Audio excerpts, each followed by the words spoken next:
You touched on something that is a passionate subject of mine, because I get sick and tired of seeing it thrown about in forums online and people complaining about it, and it touches on this idea of the chivalrous gentleman and the knight in shining armour and a modern version of chivalry, and it's something I see all the time, the pure confusion that people have over who should pay on a first date, that sort of thing, and how one should conduct oneself, and should gentlemen hold open doors and all that sort of behaviour. And I think now is because at the moment in society confusing. there's it's very confusing for a lot of people, and it's a time where lots of different sorts of people are far more accepted than they used to be, and so this kind of the gender roles idea is being challenged by a lot of people, along with a lot of other rules that used to exist by a kind of. I mean, for example, if behaviour.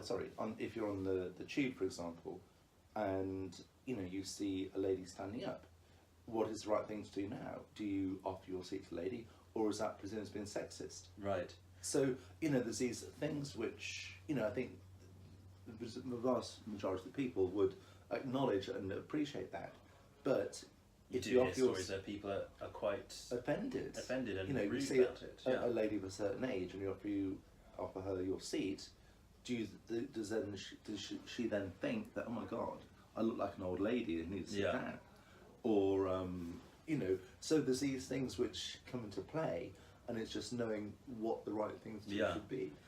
It's interesting because I see a lot of people struggle with it, and online debates where people get very heated about who should pay on the first date, for example. They're not things I have ever struggled with, and I think it's partly, the chivalry is in my blood. I grew up in a certain way where paying on a date, for example, was just what I did.